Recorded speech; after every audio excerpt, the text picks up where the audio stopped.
So how's it going, everybody? If you've seen me on Facebook groups, if you've known me personally, you know this as zero big surprise. I was able to get a decent Tamiya Striker.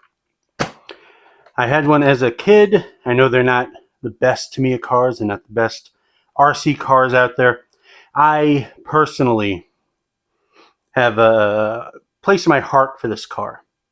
And then I find this availability. A lot of people will ask 300, 400, even higher for a Striker. Probably because they're never going to be reissued. So I went ahead and found a decent one and a lot of bonus parts along with it.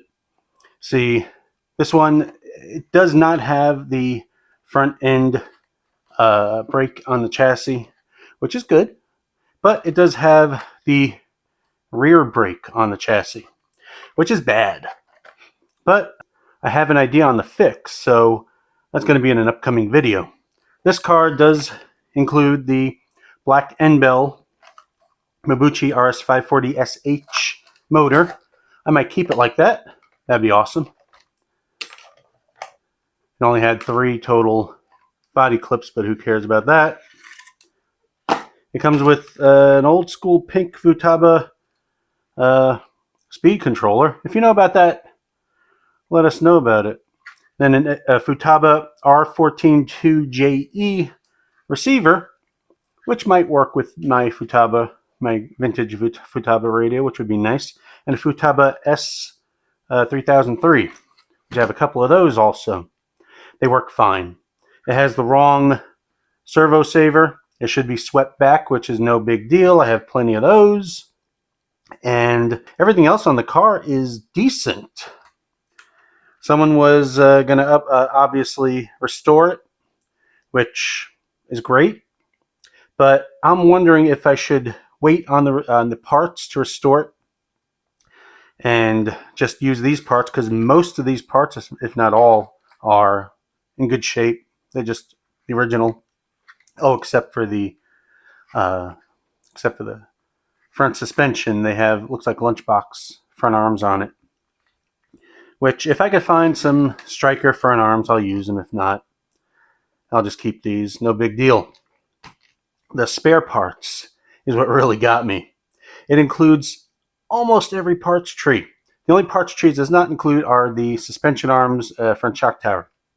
And other than that, it has everything besides a rear drive hub. But it has everything. It has the rear suspension arms. It has the rear joints. It has the gearbox, the rear shock towers, the battery tray, the manual speed controller mount, the underside, I guess, I don't know what you call them, where you route the motor wire, the battery wire, and it has the all-elusive blue parts tree, which is awesome because these things, I see them on eBay, they've sold for $80. Sold for $80. Oh, it has ball bearings on the front, not on the rear. I'm going to see if I can just clean them out, oil them, reuse them. This way I don't have to use any of mine. If I can clean them out and they're still good, I'll put them in the gearbox, because I doubt that the gearbox has bearings in it. Oh, and someone had plastic bushings on the rear axles to help keep the dog bones from popping out. But I don't like that. I took them out, and what I'm going to do is just put in some O-rings on each cup to help the dog bones from coming out. I also have, it has the wrong springs on the front, and it had a whole bunch of bits on there to give the suspension a very strong. It was very stiff. It was making the shock towers flex. It was on an old car. None of that. So I took them off. I have the proper springs coming in, and I'll just use the blue bits on here that are supposed to be on here, which is fine.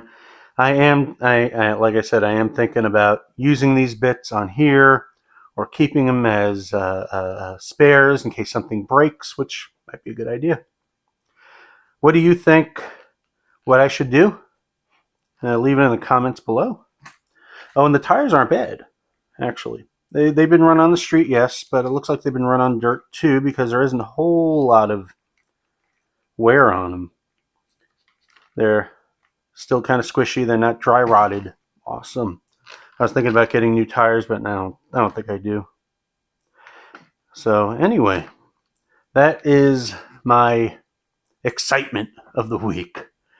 And I'm going to soak these parts in water for 3-4 days to make them supple again because I don't want to mess with almost 40-year-old plastic without rejuvenating it.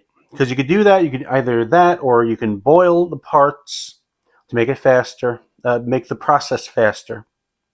But the chassis, I don't have something big enough to boil the chassis in, so I'll just soak everything. I have tubs to soak it. I'll strip the decals and soak everything at one time. So 3 days later, there we go. So what do you think? What do you think of the Striker? Do you want them to re-release the Striker? I do. Would I buy a re-release now that I have this thing? Maybe not, if my wife is watching, but probably will. Anyway, yeah, that's my excitement for this week. Thanks for watching.